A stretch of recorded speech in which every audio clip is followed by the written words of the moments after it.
بسم الله الرحمن الرحيم وكذلك جعلنا في كل قرية أكابر مجرميها ليمكروا فيها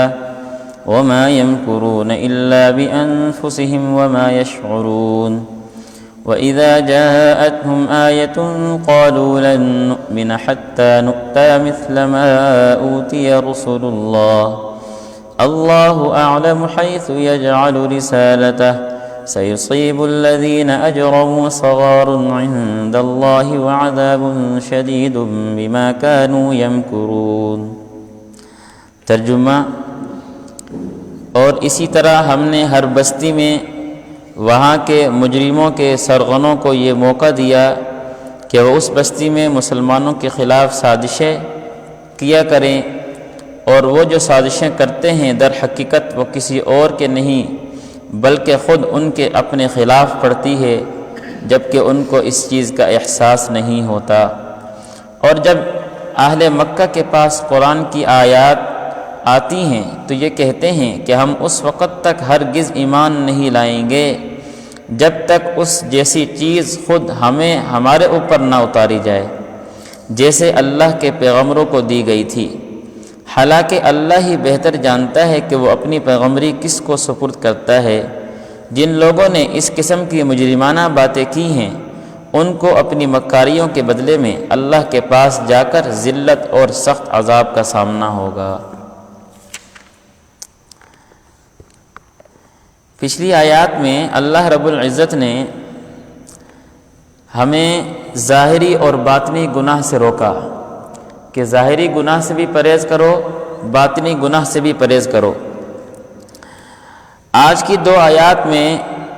پہلی آیت میں جو درس ملتا ہے وہ یہ کہ ہمیشہ جس قوم میں جس بستی میں انبیاء نے جا کر دعوت دی تو سب سے پہلے اس قوم کے وڈیرے، اس قوم کے مالدار اور اس قوم کے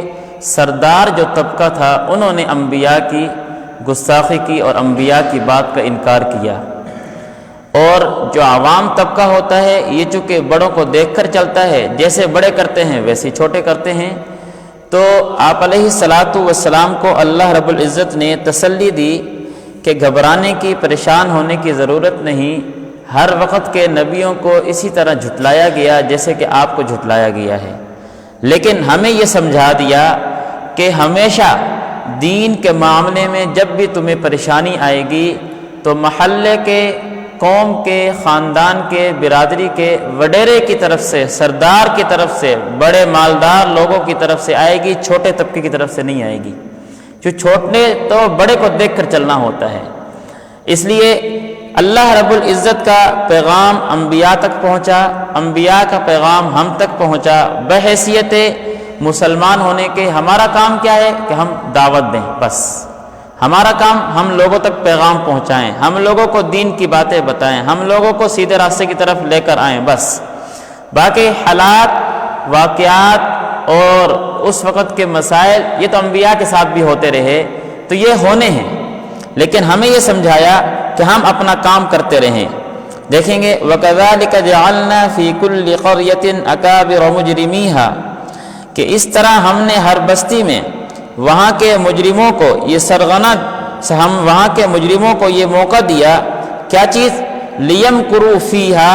کہ وہ مکر کریں، وہ تدابیر اختیار کریں، وہ سازشیں بنائیں انبیاء کے خلاف۔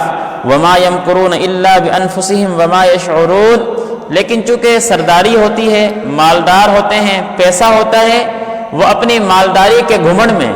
پیسے کے گھمنڈ میں یہ ساری چیزیں کر رہے ہوتے ہیں۔ حقیقت یہ ہے کہ جو وہ سازش دوسروں کے خلاف کرتے ہیں وہ سازش اپنے پلے پڑ جاتی ہے، دوسروں کے لیے کھڈا کھودو گے تو خود ہی گرنا پڑتا ہے۔ تو یہ ایک سلسلہ چلا آیا ہے کہ اپنا کام کرتے رہو، دوسرا جو کچھ بھی کرے گا اس کی سازش اسی کے سر جا پڑتی ہے، تمہیں کوئی نقصان نہیں پہنچے گا۔ آپ علیہ الصلاۃ والسلام کو یہ تسلی دی۔ وَمَا يَمْكُرُونَ إِلَّا بِأَنفُسِهِمْ وَمَا يَشْعُرُونَ وہ جو بھی سازشیں کرتے ہیں در حقیقت وہ کسی اور کے نہیں بلکہ خود ان کے خلاف پڑ جاتی ہے، بلکہ ان کو اس چیز کا احساس نہیں ہوتا۔ وَإِذَا جَاءَتْهُمْ آيَةٌ قَالُوا لَن نُّؤْمِنَ حَتَّى نُؤْتَى مِثْلَ مَا أُوتِيَ رُسُلُ اللَّهِ اس آیت میں اللہ رب العزت نے یہ بتایا کہ جب آپ علیہ الصلاۃ والسلام کو ہم نے نبوت دی، قریش کے جو بڑے سردار تھے ابو جہل، اس نے یہ بات کی کہ ہم نے ہمیشہ عبد مناف آپ علیہ الصلاۃ والسلام کا خاندان ہے، ہم نے ہمیشہ اس کے ساتھ لڑائی کی ہے اور ہر میدان میں ہم اس سے آگے نکلے ہیں، ہر میدان میں ہم نے ان کو پیچھے ہرایا ہے، پیچھے رکھا ہے، ہم جیت گئے ہیں، لیکن اب ان کو نبوت مل گئی ہے، ہم اس وقت تک ایمان لے کر نہیں آئیں گے جب تک اللہ اس طرح وحی نازل نہ کرے ہمارے اوپر جس طرح محمد پہ نازل کرتے ہیں، نعوذ باللہ۔ تو اللہ نے اس کا جواب یہ دیا کہ پیغمبری مجاہدات،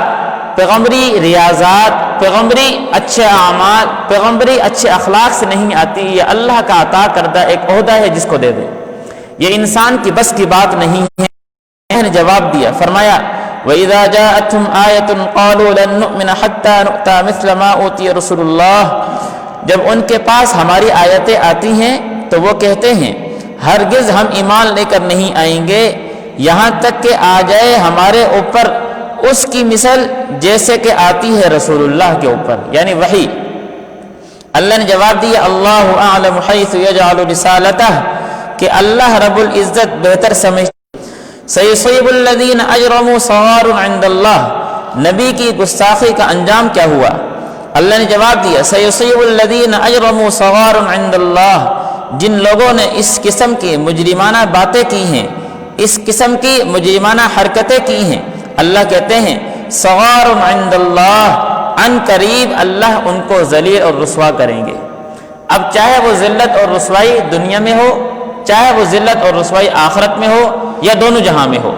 لیکن جو انبیاء کی گستاخی کرتا ہے، جو نبی کی بات کو نہیں مانتا، اللہ نے فرمایا اس کا انجام یہ ہے ان قریب ہم ان مجرموں کو صغار عند اللہ، اللہ کے ہاں وہ ضرور بضرور رسوا ہوں گے، وعذاب شدید بما كانوا يمكرون، اور ان کو اپنے مکاریوں کے بدلے میں اللہ کے پاس جا کر ذلت اور عذاب کا سخت سامنا کرنا پڑے گا۔ اللہ تعالی ہمیں سمجھنے کی